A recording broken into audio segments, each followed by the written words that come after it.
Hey, you cut out all of the good F1 stuff from last week's show.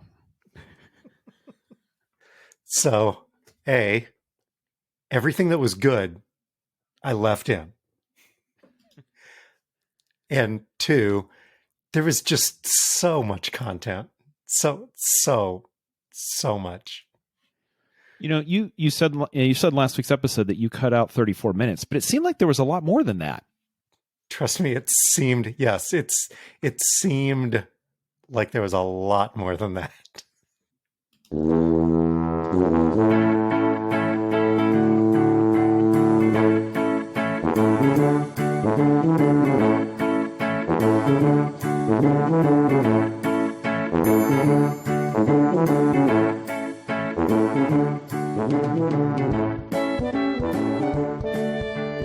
Welcome to Talking to Todd, a weekly podcast with Dewayne Johnson and Todd Friends, where failure is always an option. Thanks for joining us. Hey, Todd. Hey, how's it going? Better now that I took off my glasses. I have to take off my glasses to read. Don't ask. Get ready for the podcast. Glasses off, check. Beer in hand, check. Let's go. Check. The Beer of the Month Club this month, New Glarus, brought to you by New Glarus Spotted Cow, one of my all-time favorite beers. I have toured this brewery. Have I told you the story about touring this brewery? I don't believe so. So, Amy and I stopped. It's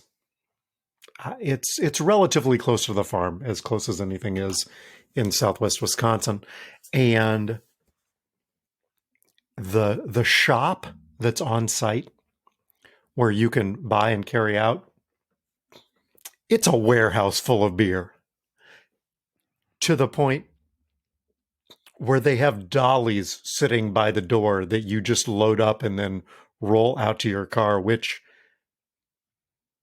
I did. Well, it'd be, you know what, if they went to the trouble of buying dollies and putting them by the door, it would be rude not to use them to take the beer out to the car. And Midwesterners are nothing if not rude. So right. I'm just being kind, right? I'm just helping, just taking one for the team. That's me. Cheers. So, to whatever you're drinking, there we go.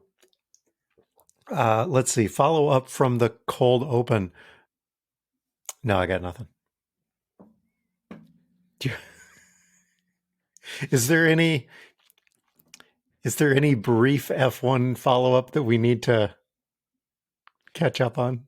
No, but the other option for the cold open was going to be just you starting the recording and me explaining the intricacies of the drag reduction system and when the button was pushed.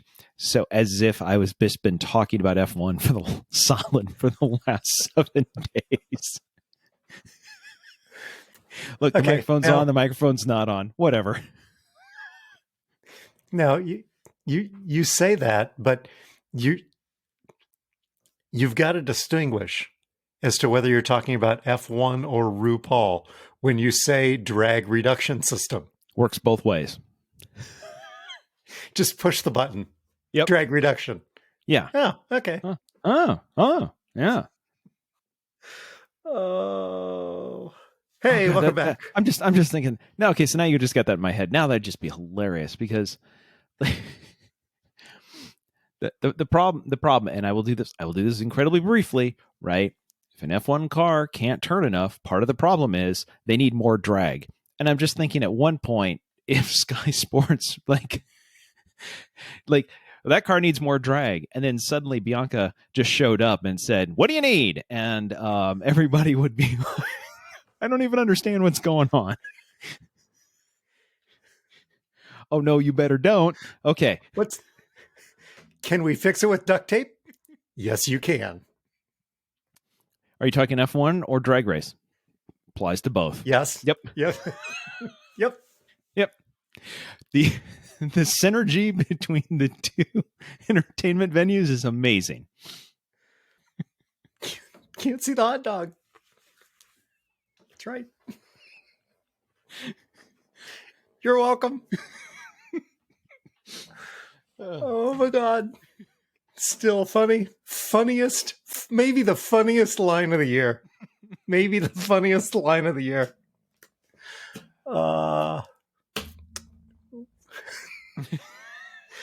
Let's see.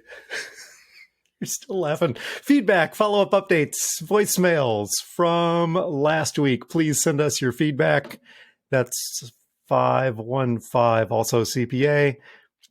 Taxes were due. Oh, today. Today's the 15th.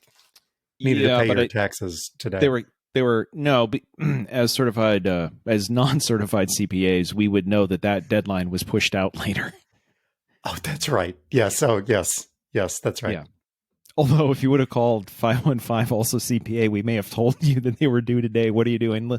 Oh, I got to go somewhere. What? Sorry, I'm out of here. Well, here's the thing that I found out from the payment was due today. They delayed the filing, but you still had to pay by today. File, don't file whenever you want, take an extra, whatever, but the money. No, the money comes today. I'm just trying to wrap my head around, like, send me the money, but you don't need to tell me why. Or how much. Yeah, or how much. But it better be the right amount. Cha-ching. Other podcast. Yep. Oh, let's see. Feedback. We have. Do you want to start? Do you want to start? I don't believe I have any. I don't believe I have any feedback. Okay, well then, buckle up here. All right. Let's see how efficiently we can do this. Toddler number 1 informed me upon listening that I did not do justice to the level or volume of alarm that was in her voice when she discovered all of her clothes in a heap in the closet. Dewayne! So here's the funny thing. You told the story as you told it. What I heard in my head is as Amy describes it.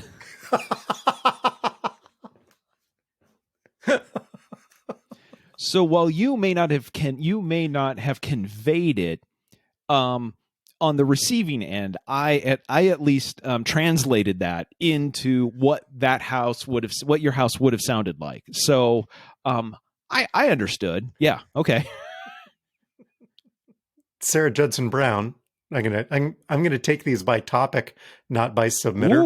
Ooh, we're trying something new here. Okay. I know, right? Sarah Judson Brown wasn't aware that Amy wasn't in the house. She thought there was this crash. Yep. I went to check. Yep. Dog is okay. Right. And I went back to work. Yes. Not checking on Amy, and Amy being underneath the pile of clothes or God knows where. Right. So she was. So here's an interesting bit of, I said I didn't have any feedback while we were listening to this real time in the car. You said I went and checked on the dog. Everything was fine. So I went back to my office, and Lisa sitting next to me goes, "What about Amy?" So apparently,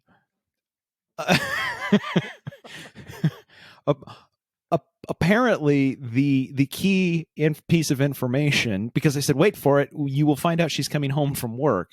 I would say maybe when structuring this from now on, the key piece of information that Amy is not in the house when a large crash happens, for future reference, because it's probably going to happen. Let's just be honest. You want to just change the order of the facts as you're presenting them. Note taken. Good note there. Dog's fine. Cool. Amy? Nah, that's. Arby's qualifies as the best running gag of the Euro. Yeah. All right. Okay. All right. We're still doing that. Okay.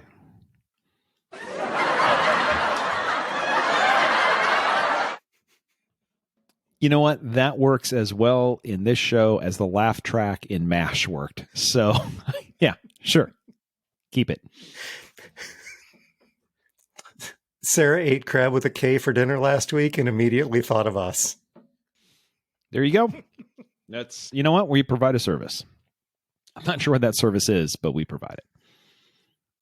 So we also got, and this is feedback on the rebranding segment that we did. Oh, yeah. Yeah. So this came from toddler number 17. Oh, okay. Yeah. That's our logo. Which, rounded. Well, yes, but he apparently wants to join our branding team. Okay. All right. I see. This is like his portfolio. Right. Because he took our logo. Yep. And I will post it. And it is, you can see it as, it's going to be this week's show art. Okay. So he basically took our what is normally a rectangle and turned it into a circle. Yes. Yes. And the notes that came along with it, the color border matching Todd's shirt serves to highlight the importance of the title character and the person doing 3% of the work. The rounded corners symbolize the well-rounded range of topics that are covered on the show.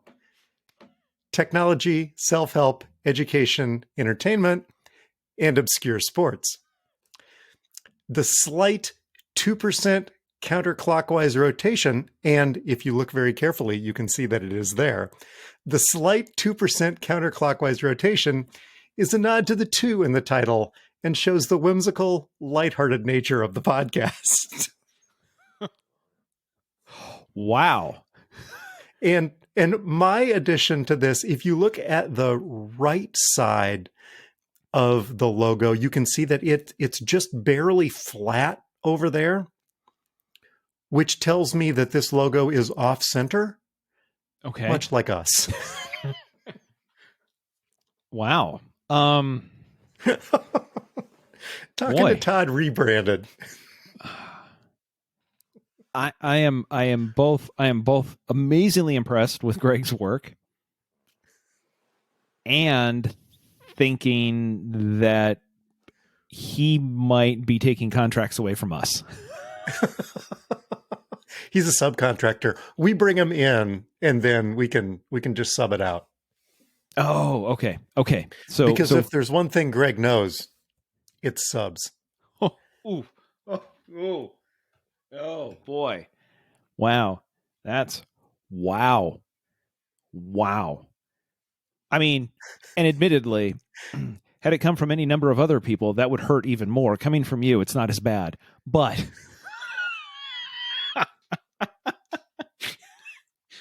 oh, standing up for Greg. That's fair. Well, the two of you are sitting down. Oh, the Alpine team. Yeah. Mm-hmm. Him, me, and Coop. Yeah. We were the Alpine team. Wow. Yeah. So that's the thing is I'm pretty sure that Greg put more effort into rebranding us than we did into the other portion of the story, but that's amazing. He may have put more work into rebranding than I put into branding. Yeah. Yeah. Although I like Took a photo of us slap talking to Todd on the hood. Does that look good? Looks good to me. Good enough. Ship it. This thing's only it's not like it's going to last. So, right. Yeah. This show's only going to last 4 or 5 weeks. How long? I mean, we're only going to do this as long as the pandemic runs anyway. I mean, whatever. Yeah. We'll be out of here in a couple of weeks and then, it'll be something fun to do. Right. Not that I'm comparing us to this at all. But if you've ever heard recently Dave Grohl being interviewed and people ask him about the name of the band Foo Fighters, he's like, man, if I would have known that we were going to be around 20 years later, I would have definitely spent a lot more time naming the band. Okay, so this is a piece of follow-up based on the request that we stop doing visual jokes. Which you're following up with doing a visual bit. Okay. Yeah. Yes. Yes. I see a request and I raise you. Okay. All right. So I'm looking at a screen here that says Mandela Effect, a Talking to Todd quiz. Yes. Which I will post on the Facebook page. So you too can play along. Will I, if I explain what I'm seeing, am I going to give away anything for anybody else who's going to play along on Facebook? No, I don't think so. Okay. So, do you know, this may be a little early, but do you know what the Mandela Effect is? I'm going to say no. Okay. So the Mandela Effect is a phenomenon where people remember something differently than how it occurred. Okay. So it's based off of how a whole bunch of people thought that Nelson Mandela died in the 80s when he actually didn't. Oh, that's not the Mandela Effect. That's just Twitter. Oh. Oh, sorry. So it's like, you know how a lot of people think that there was a movie starring Sinbad titled Shazam? I'm not aware of that, but okay. But some people believe that happened. Okay. Some people believe that actually happened. In actuality, there was a movie starring Shaq called Kazam. Not the same thing. Okay. So these are pictures. And so your job now is to guess which of these things is correct. Okay. Okay. All right. So. All right. So the first one is the Looney Tunes logo from Warner Brothers. And I see. Okay. It took me a second. I'm having to do with so we got Bugs there. We got the Warner Brothers, and it's Looney Tunes spelled Tunes, Tunes, or Tunes, Toons. I'm going to believe. Oh, jeez. Who pays attention to the opening of? I believe it's tunes as in music, not tunes as in cartoons, because that would be too easy. Hey, very good. Okay, so Todd has one. Okay, so the next, you ready for the next one of these? Okay, yeah, yep, okay. So this is the Fruit of the Loom logo. One has the fruit with a cornucopia. I believe it's with the cornucopia.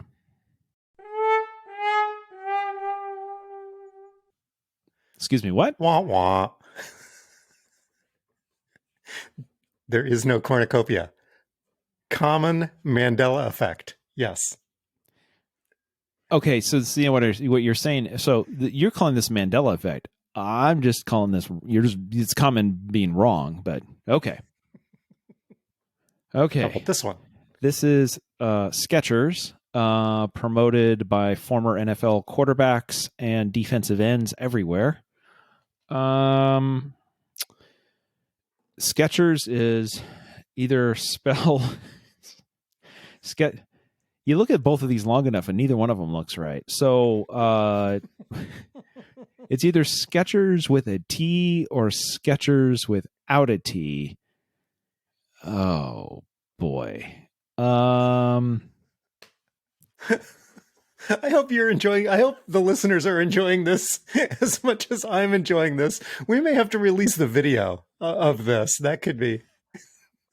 I think that you're enjoying this because this is like the revenge of the NBC Sports headline writers. No. I'm going to say that the correct one has a T in it.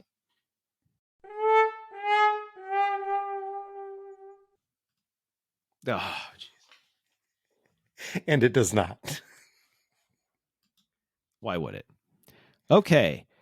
Your bologna has a first name. It's OSCAR. It's OSCAR. Do you know what the second name of your bologna is? Well, it's not no. See, now you got now. So I just played I was going to cheat because I was going to play the next line of it, and now that I see both of them in front of me, see now I've seen both of them, so I can hear both of them. This is the Oscar Mayer logo, and one of them is MEYER, and the other one is MAYER. Does Todd know which it is? Well, Todd clearly doesn't. So at this point, even if I get it right, that doesn't prove I got it. It just means I got a 50-50 chance. I've lost track on the score. You got the first one right, and you got the next two wrong. Is that correct? It feels like it feels like 34 wrong, but yes, sure. Okay. I want to say it's the A is the correct one. Look at that. All right. Very nice. It doesn't look right. How many more of these? So yeah. It doesn't, does it? No, it looks wrong. It looks completely wrong. Oh, okay. So now it's bottles of Febreze. With Febreze spelled two different ways. Spelled Febreze and Febreze. So the Febreze with only one E seems to be extra strength, which to me should be the one with the two E's would be extra strength. Oh, yeah, because you're putting in the extra. The second E stands for extra. That was my thought. Yeah, I'm going to go with the single E. So Febreze is with the single. Hey, look at that. Hey, he's on a roll, folks. Have you seen this one? Okay, so this is the Berenstain Bears.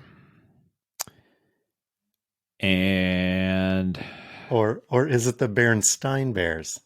It is AIN. I'm gonna sound like Meredith Vieira. Is that your final answer? Or the other thing I said, you could just Google it. That would also sound like that would also sound like Meredith Vieira, but yes. I believe this one I actually feel like I'm comfortable knowing. Yes, look at that. And so the last slide is how did you do? Todd did you get 4 right? I believe I got 4 right, Bob. You got 4 right. You got more right than you got wrong. Excellent. Very good. Nice work. Oh, thank you. That's all righty. So more visual gags. Breaking new ground on an audio podcast. We're just going to all visual gags. The crossover with Educational Idiots does continue. Educated idiots, not educational. Oh, yes. Sorry. Thank you. Well, they're suing us over one thing. They might as well sue us over others. Get the bulk rate. Yeah. Dewayne, I know you haven't had the chance to listen yet. Todd, thanks for tuning in. Okay. You're just now coming to the realization that this was going to be a challenge. And I'm pretty sure you guys grew up around Dan, but maybe the inability to focus set in by the time I got to meet Dan. Just explaining anything to him is a true enjoyment that I endure weekly. You guys are just getting to the party. I think if we keep at this, maybe in another 20 episodes, we might be able to get it to happen. But I'll keep working on him. Keep up the great work, fellas. And then he called back. Okay. Brought to you by DJ to Go Cedar Valley, your 5-star DJ service. Oh, I forgot the plug. I'll call back. Trust me, I'm going to guess that phone line's not busy. I can probably call back right now. Oh, I'm looking at the rundown. Okay. I think I've got everything caught up from last week. There was some new content based on old content. I mean, there's just lots of, sorry. Anyway. So that's what I got. How about you? How was your week? You went camping. I did. Yes. I mean, by camping, I mean, we went RVing, which is, different than camping because we just, take a small house, put it behind a truck, drive it around, get in the small house. Yeah. Right. I mean, camping, we say camping, camping covers a wide range of comfort. And the fact of the matter that, so I basically said it's either going to be a good week, or I'm going to have content. There's no content here, which, generally speaking, did about 700 miles of towing and stayed overnight 4 or 5 nights and made it to some national parks and came back home and didn't really have a thing for the podcast. So that's yeah. You look amazed and surprised at that comment. That's fantastic. I remember last year you said, and I think I quote, it seems like an awful lot of work to relax, but I'm sure we'll get better at it. Yeah, that sounds pretty accurate. Yep. Yeah. Sounds like you got better at it. Well, we've done a couple of things have helped that. So last year the RV was stored at a storage facility a couple of miles away. So anytime we wanted to go take it out, we had to pack and put everything in the truck and then go pick up the RV and then tow the RV to wherever we're going to go. Then we had to unpack the truck and pack the RV, right? And then we stayed over 2 nights. And then we had to get up in the morning and unpack the RV and pack up the truck, then hook up the truck, tow the RV, drop it off at the storage facility, and then unpack the truck. So there was a lot of moving of stuff, right? Even if you're not taking that much. Yeah. Sure. With some of the projects that we've done around here, we now have the ability to park the RV on the property here at the undisclosed location next to the garage, sometimes closer to the garage, sometimes a little further away. it's right now it's a little closer. Yeah. So, but what that means is as you're thinking about things that you want to take, you just walk out of the house and you go put it in the RV, and you can do that a couple of days ahead of time. And, including even having the refrigerator running ahead of time. So you can just put stuff in there. So that made it easier. Having done this a few times, that makes it's starting to get a little easier. Oh, we actually made a huge change after we stopped using it last year. One of the things, if you're in the market for an RV, or at least a trailer, they sell them with mattresses because you sleep in them, and I'm pretty sure that that the word mattress, all of these travel trailers are made, basically they're all made in Indiana, for reasons I don't know, but that's where all the travel trailers are kind of made in a small area in Indiana, and I'm not clear about this, but whatever the word mattress means in Indiana is not what anybody else thinks of as a mattress. It is lightweight. They call it foam, but it is both rigidly uncomfortable in places and yet not supporting at the same time. So there are physics problems around the mattresses that they put in RVs that whatever that material is, it is not from this world. So we at the end of the season last year, through a variety of things, we took out the mattresses that were in there, and trust me, that was not a difficult thing to do. Just and out it blew. And then we put in we had another mattress, a thick memory foam, similar, basically the same one that we sleep on normally, and we Did it fit in the RV? Yes. Did it fit through the door? Eventually. But will we ever get the mattress out? Absolutely not. That is now a permanent portion because we put a large mattress through a small door and then it opened up again.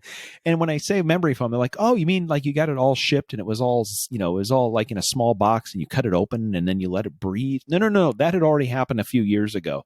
So this thing was a full size. I mean, it was a king size mattress, fully and heavy, right? Like this is like, anyway, we shoved it. We put that in like October and haven't used it since. And so this was the first trip with a real mattress. And what I can tell you is it literally made all the difference in the world. It was like, oh, this is nice. The one downside is the mattress we took out was, I'm going to say, about 1.5 inches thick. And that's about what it feels like. That may be generous. Yeah. Okay. This thing is 10 to 11 inches thick, which generally wouldn't be a problem. But as you sleep, at the front of the RV, there's a shelf that goes right above your head. That goes the lengthway of the entire RV. And we debated all off season, maybe we should just take that shelf out. Right? It's just a couple of screws and we should just take the shelf out because it was pretty clear. With one pillow there, your head was already pretty close to the shelf. If you use two pillows, your head is basically, when you sleep, wedged between two pillows and the shelf. So we thought we should probably take that shelf out. Lisa posted on a forum, "Hey, is anybody taking their shelf out?" And a couple of people said, "You may want to think about that. It's probably structural." To help keep the sides from flexing. And I went, I've never, ever had to ask, is that a load-bearing shelf? But I didn't want to find out either, right? It's sort of like when you grab a couple of wires and you go, I wonder if these are live. You just don't want to be in a position where you're having to ask that question, right? So we left the shelf in, which led to multiple times per night, just hearing, ow, ow, ow, ow. There was quite a few of that. And yet what I will tell you is smashing your head against the shelf multiple times a night was still significantly more comfortable than the crap that they sold us for a mattress. So we're keeping the mattress and just dealing with small minor concussions occasionally, because the net of this is you get a much better night's sleep. So a couple of observations. Head and foot are relative terms. Okay. Yep. Can't you put your feet where the shelf is? Well, we could. At that point, your head, in order to put it this way, in order to make this fit, we kind of rotated it. So, I mean, as you know, I'm not that tall. But with my pillow, my feet hang over the edge. So I think if we turned around, so it's not the. So if you turn sideways, yes, we could do that. And given that it's a king size bed, you probably have nearly as much room. Yes. Anyway, except two things. Number one, whoever is on the inside, because it's literally the walls of the mattress. It goes wall to wall. There's no space around it, right? So whoever is on the far side has to crawl over the person who gets right. So there's that. Yes. As opposed to, yes. Yeah. And the person who has to crawl over then has to deal with the shelf the entire, entire length of. So you're not going to, yeah. So now. Yeah. So right now the opportunity for pain is distributed evenly. That certainly seems more fair. Right. Yeah. Right. Yeah. So there is, I mean, we may try sort of some different orientations. A lot of campers, you do sleep, sideways as it were. But again, there's a lot of just crawling over people that is, and because so there's a platform for the mattresses, and then the mattress. So this mattress is taller than the other one. So it's up off the ground a ways. There is a step stool now involved to get into the bed. Yeah, I wondered about that. Which I'm now thinking about, because I would be the one that would be crawling over and having to deal with the shelf for a multitude of reasons. First of all, that's my side of the bed. Second, crawling over, that's on me. And if there's only one of us going to be dealing with the shelf, yeah, that's going to be me too. What I'm now envisioning is trying to get out of bed in the middle of the night where it's dark, and for reason, I need to get out. I'm going to get out of bed for a couple minutes. Kind of moving over and then misjudging the distance to the floor, and then just boom, boom, and then thinking, I kind of miss hitting my head on the shelf. Yeah. So, yeah. And here you said there was no content from camping. Well, good. Yeah, that's true. I did also, we also got to start checking off a few other things that we've never done before. Have you ever seen you've seen at a truck stop, a cat scale? You've seen the signs, cat scale? It's places where truckers can go and weigh their semi trucks to know how much they weigh. Not their cats. You don't weigh cats? Apparently not. That's weird, right? Like you could, but yeah, you got to put them on the plate, and then you got to hit the button and all right, weigh it. You heard the joke about the guy's driving along and he hits a raccoon and he feels really bad about it. So it's not, you can tell that it's not dead, but it's certainly injured. So he picks it up and he takes it to the vet. And the vet says, there's really nothing that I can do about it. It's dead. And now it's really dead by now. And the guy says, are you sure you really can't do anything? And the vet says, okay, well, whatever. So he brings in a cat, puts a cat on the table. The cat sniffs it, walks out, brings in a dog sniffs it, walks out. You've heard this, right? No. And the vet says, okay, yeah, he's dead. That'll be $400. And the guy says, $400? This is a raccoon that I hit with my car. Why am I paying you $400? And the vet said, well, I wasn't going to charge you anything, but after the CAT scan and the lab work. Oh, God. Oh, God. Ooh. Wow. You've been hanging on to that one for a while, just waiting for the right time to. And you brought up the CAT scale. Yeah. So you're close enough. Yeah. So that one's on you. That's clearly on me. Yeah. So sorry. So you got to use a CAT scale. Yeah. I got to go into a truck stop and then not go in the front where the autos go, but go in the back where all of the semis are, and then pull up to a CAT scale in my little truck and my little RV, and then pull up and then, hey, can you weigh me? And get some weights, because it turns out there's a lot of weights, and it's all really important to understand, and it's not just a single weight. There's a lot of math involved. Nobody told me. Meanwhile, while I'm sitting there going, I wonder if I'm doing this right. Am I parked? Because it turns out there are 3 zones you have to park in, and you want your front axle on one part and your rear axle on another and the trailer on the other, and you got to line the whole thing up. You got to do all of this work. And I'm like sitting there like, I don't know if I'm right. And then I look out one of my mirrors, and behind me is a 18-wheeler who would also like to use the CAT scale. So I'm like, close enough, done. Good enough. I don't even know where I'm parked. I don't know where I'm weighed. Just weigh it and I'm out of here. So, yeah, that was fun. That was a good experience. Having done that. Yeah. Yeah. I think those are the, I mean, once the trailer was parked, went out, went to a couple national parks, went to a state park, did some hiking. Okay.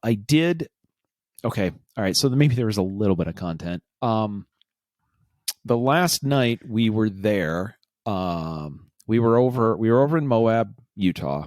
So the last night, we're in Moab, which is 5 miles away is Arches National Park, and one of the famous sites in Arches National Park is Delicate Arch, which is the arch that is on the Utah license plate and is used, a lot of places.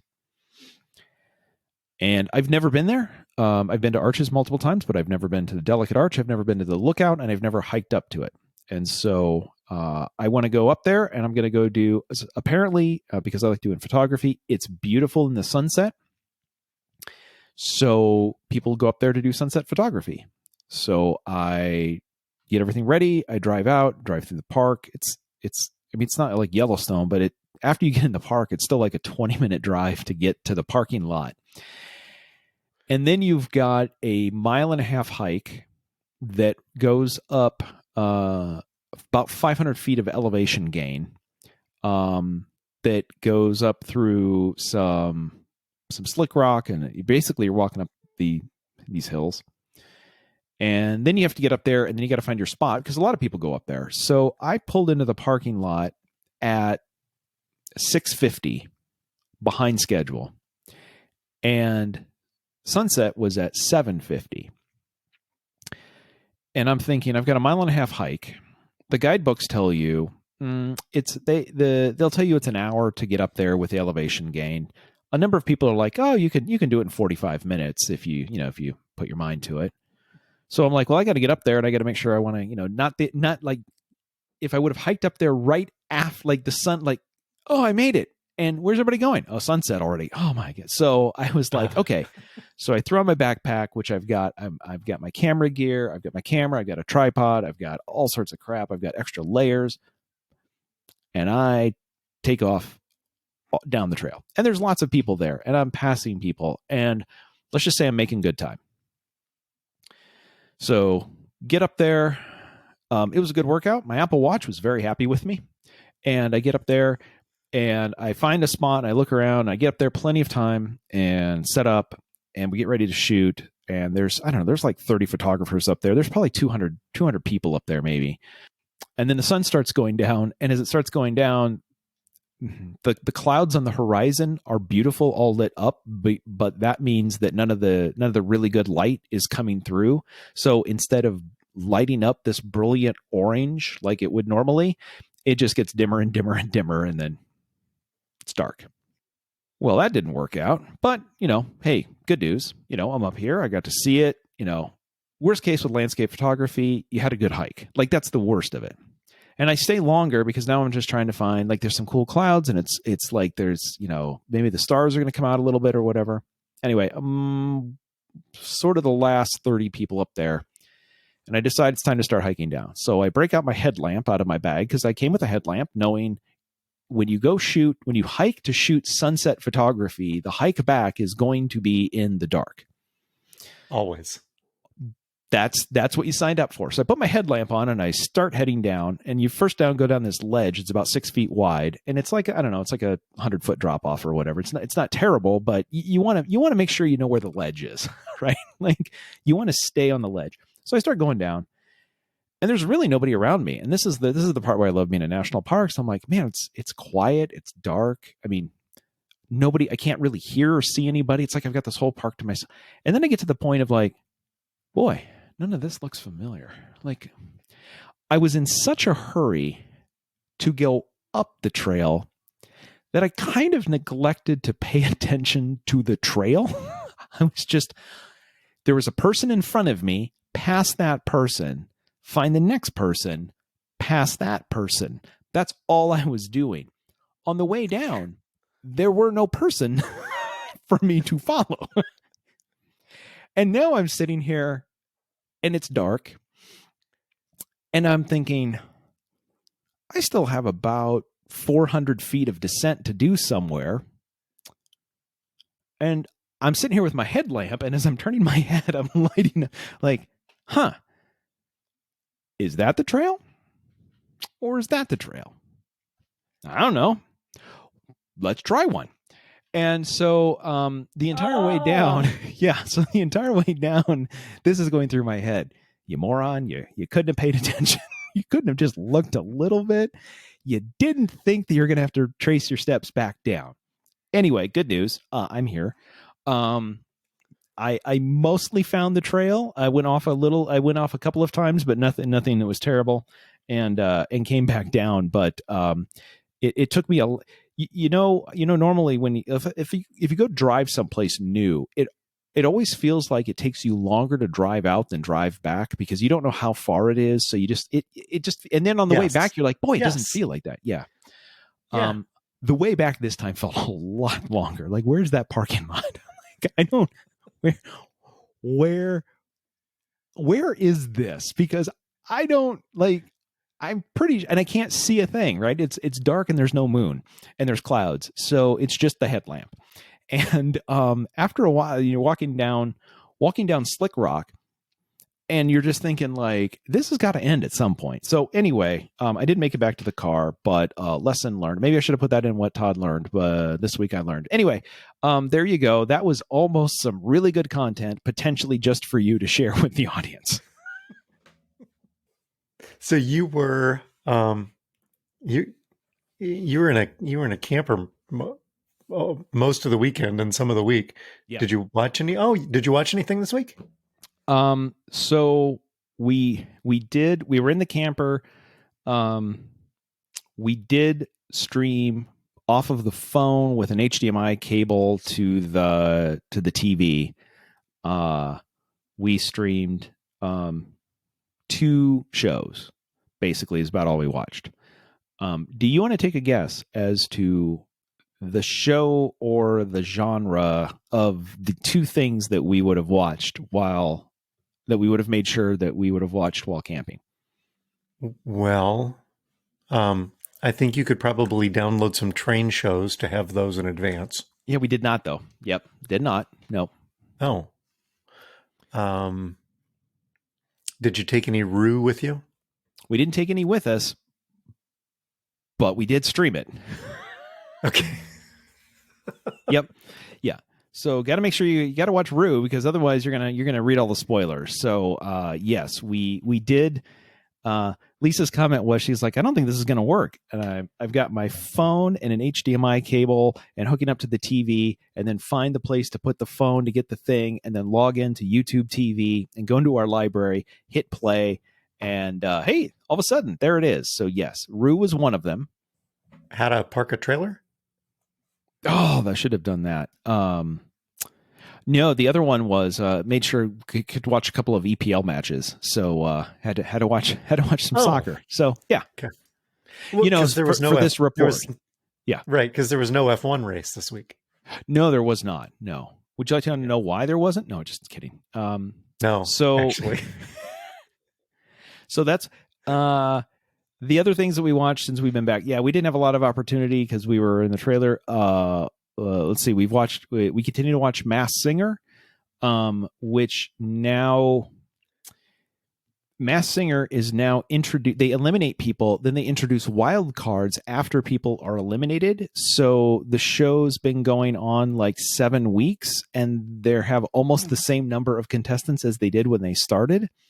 And I thought, oh, this is an idea that Rue should steal, because apparently nobody goes home on that show either. So.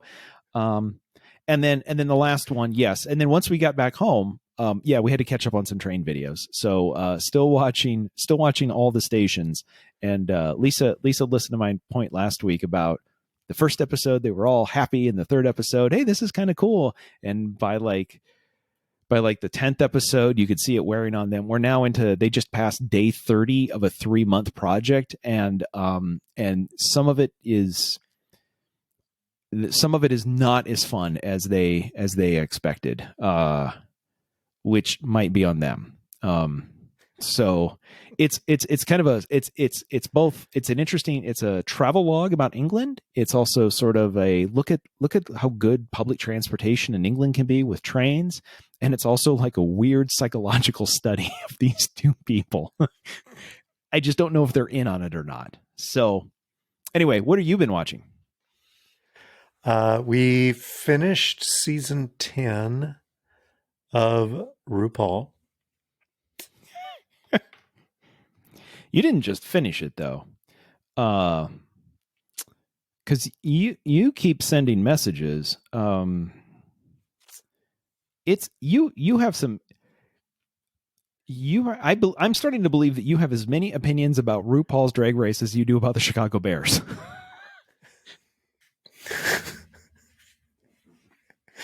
Yeah, nerve abs and talent. Aquaria wins. Amy. Oh, that was disappointing. I would have been happy. She says, I would have been happy with either of the other two winning. You know, you pick your favorites, and then although after you pointed out that you were disappointed, you guys were both disappointed with who won season 10. I also pointed out in our text chat, text messages, I felt the same way about Brady winning the Super Bowl. But you know, RuPaul's Drag Race, NFL. You know, sometimes the person you want to win wins, and sometimes they don't. So yeah, and you know what? I probably would have been happy with Amy's. I would have been happy with anybody else. So. We started watching Alias. Okay. Yep. From the beginning. There are so many people in this show. I mean, in cameos or starring that went on to do other stuff?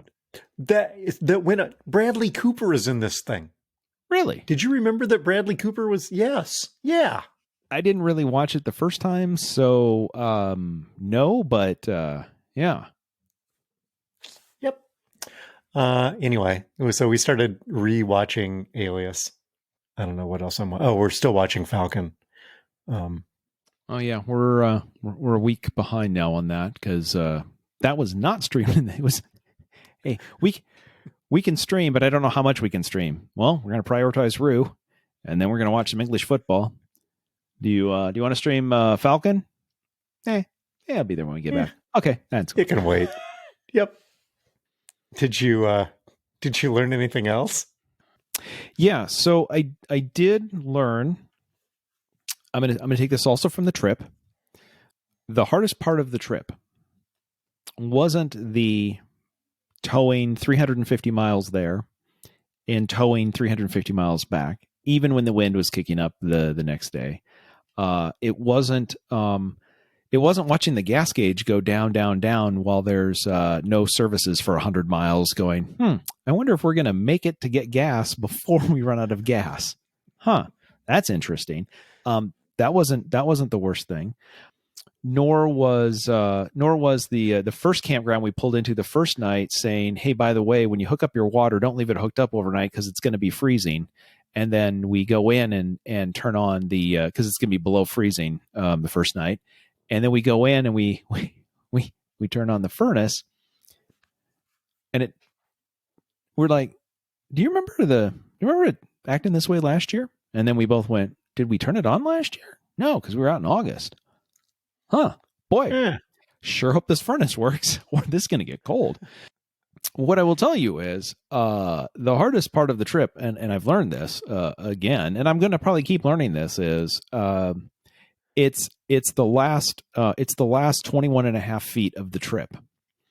And the last 21 and a half feet of the trip is the length of the trailer that has to go very close to, but not against, the house. That last part is a key point. Yes. The trailer is 7 feet wide, so it's a narrow trailer. It's 7 feet wide, and the concrete block wall to side of the garage is 13 feet.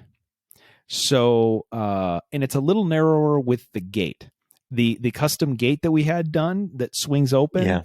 Yeah, that's a little narrower. And it also extends out further than before where I had some room. Yeah. So what I've managed to do now is make my target is smaller. and you gotta go uphill a little bit with somebody that probably needs to watch a few more backing trailer videos, because realistically at one point Lisa was telling me, she's like, what? she says, you need to go to the right. So I turn the steering wheel to the left, and she goes, it didn't go to the right. So then I turn it to the right, and she goes, it didn't go to the right. I've literally turned it. I have turned the steering wheel in all the combinations, and Lisa's telling me the trailer isn't going the direction that she needs it to go. And I literally just parked and just stared at it. And I'm like, I don't even know what to do at this point. Like I've run out of options. It's a wheel, and I've turned the wheel every direction, and it's still not going. Like, maybe it just sleeps here tonight, next to the house, but not put away. So anyway, backing a trailer is a little difficult. So that's what I learned. And, we're going again in 2 weeks and in 3 weeks. So, just giving everybody a warning, this may be repeated multiple times coming up here. How about you? What did you learn this week? I was working on a project for work where the video that we were supposed to be able to stream was getting blocked by the firewall. So part of my job is to work with our internal risk and compliance and IT folks to get these issues cleared up so that we can participate in virtual trade shows and watch the video that's being blocked by the firewall. And let's be honest, nobody wants to work with corporate IT. You work with, if you're working with corporate IT, you're having a bad day. Like nobody calls corporate IT just to say I'm having a great day. Want to let you guys know you're doing a hell of a job, and then hang up. I will tell you that the people that I work with are amazing, and they do fantastic work. They don't always do it on the first try, but eventually we get there. This week, I got an email from them with a string of issues that they were running into with streaming this video. And one of them was that part of the site was being hosted, wait for it, on Podbean.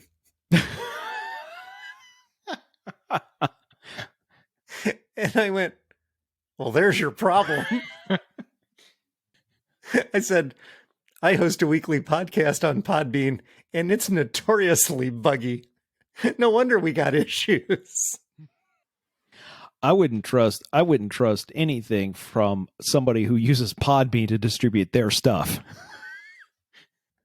So I thought you'd get a kick out of that.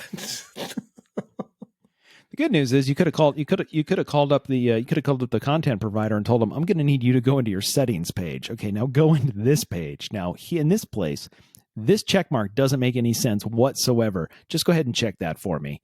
Yeah.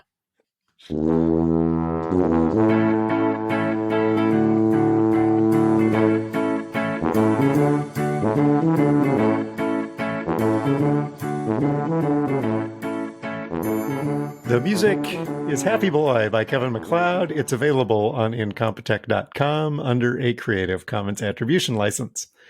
You can subscribe to Talking to Todd anywhere you get your pods. Spotify, Apple Podcasts, and yes, even Podbean. Just search Talking in the number 2, no G, no space. You can check out our page on Facebook, where I will post the Mandela Effect, among other things. Maybe even a picture that Todd took while he was on a hike. You can check out our award-winning merch on Zazzle. You can leave us a voicemail, just like the educated idiots did, at 515, also CPA. That's 515-257-6272. You can stop by the Tuba City home office. I am telling you, Amy asked me, when we come out to visit you guys, can we go take a picture of the two of you in front of the city sign for Tuba City? She said, is it near like anything? Yeah, we could, but it's like a 3.5 hour car trip on the other side of the Grand Canyon from you. Yes. Yeah. Yeah. It's an hour and a half north of Flagstaff. I mean, we could fire up the truck in the RV and just make a weekend of it. What'd you guys do? Did you guys go to the Grand Canyon? Oh no, we skipped that. We went to the Tuba City. Welcome to Tuba City sign. There's something wrong with you two. We could have gone. We had time to go to the Grand Canyon or Tuba City. Choices, people. Choices. Thanks to our listeners. If you have suggestions for content, please send them to us at feedback@talkingtotodd.com. Todd? Did you happen to see Wilson Contreras of the Chicago Cubs got fined $7,500 for breaking safety protocol last week? What did he do? Well, he has been hit by Milwaukee Brewers pitchers 3 times in 5 games, including getting hit in the helmet by a pitcher. So he had enough of that. So after getting hit, he charged the mound. Hitting a player in the head, according to Major League Baseball, is not a problem. Throwing at him multiple times, 3 times in 5 games, and plunking him is not a problem. Contreras violated COVID safety protocol by coming too close to an opposing player. And after getting hit multiple times with 90+ mile an hour baseballs, was fined for a safety violation for going after the pitcher. You cannot make that up.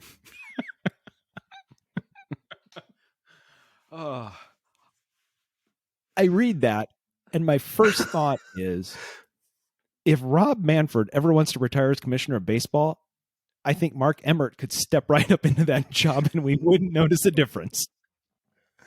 Oh, Lord. On that note, we've been talking to Todd.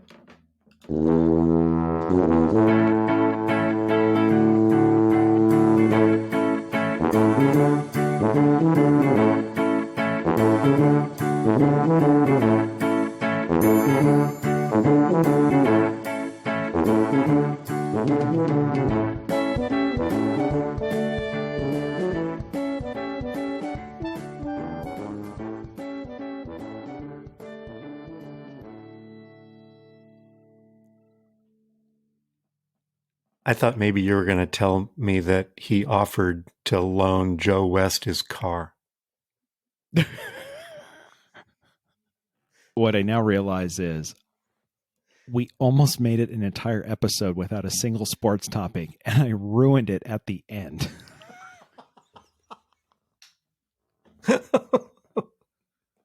Just sneak it in under the wire. Whew, that was close.